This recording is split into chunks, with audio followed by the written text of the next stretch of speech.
To Sameera kitchen recipe మీరందరూ బాగున్నారని మనస్ఫూర్తిగా కోరుకున్నాను. ఈరోజు నేను చిక్కపప్పు చేయబోతున్నానండి. చిక్కపప్పు అనేది చాలా బాగుంటుందండి. ఇక్కడేమో నేను చుక్క తగినంత తీసుకున్నానండి. చాలా ఫ్రెష్గా చాలా బాగుందండి. మనం ఎప్పుడైనా ముదురు తీసుకుందండి, చిన్న ఆకులు అయితే తీసుకుంటే చాలా బాగుంటుంది చిక్కపప్పు అనేది. అనేది కట్ చేసుకుని పెట్టుకోవాలని మనం సన్నగా కట్ చేసుకోవాలి. కొంచెం పెద్ద సైజులో ఆకులు అయితే కట్ చేసుకోకూడదు, సన్నగా కట్ చేసుకోవాలా. ఇక్కడ ఏమైనా కుక్కర్ తీసుకున్నాను. ఇక్కడ నేను తువరపప్పు తీసుకున్నానండి. చిన్న సైజు తువరపప్పు అయితే మనకు తొందరగా ఉడుకుతుంది. పెద్ద సైజ్ అయితే చాలా తొందరగా టైం తీసుకుంటుంది, ఉడకదు. ఇప్పుడు నేను 3 మాటలు శుభ్రం చేసుకుని 2 గ్లాస్ తువరదాలు అయితే 1 గ్లాస్ వాటర్ వేసుకుంటున్నానండి. ఇక్కడ నేను కొంచెం తక్కువనే వాటర్ వేసుకోవాలి. మనము చుక్కల వాటర్ ఉంటాయి కాబట్టి తగినంత వాటర్ వేసుకున్నాను.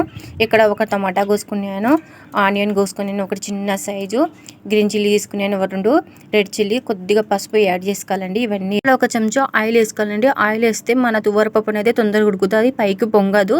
ఇప్పుడేమో మన చుక్క శుభ్రంగా చేసుకుంటున్నానండి. శుభ్రం చేసుకుని వేసుకుంటున్నాను. మన చుక్కలో కూడా వాటర్ ఉంటాయి కాబట్టి ఎక్కువ వద్దండి దీంట్లో వాటరు.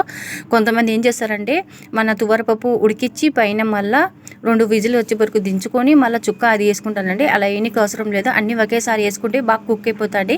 నేను 3 విజిల్ వచ్చే వరకు పెట్టుకున్నాను. చూడండి, చాలా ఇక్కడ తువరపప్పు అనేది ఉడికిపోయింది. ఇప్పుడు పప్పు గుత్తి తీసుకుని మ్యాచ్ చేసుకోవాలండి. మెత్తగా మనం రుబ్బుకాల తగినంత సాల్ట్ వేసుకుంటున్నానండి. వేసుకున్నాక రుబ్బుకుంటే చాలండి, మనకు మెత్తగా అయిపోతుంది. ఏం పెద్ద పని అనదు. 3 విజిల్ వచ్చే చాలా మన పప్పు అయిపోతుంది. ఇక్కడ ఇప్పుడు నేను ఇంపు పెట్టుకుంటాను. తగినంత ఆయిల్ వేసుకున్నాను. కొద్దిగా తెల్లుల్లిపాయలు వేసుకుంటే చాలా బాగుంటుంది పప్పు అనేది.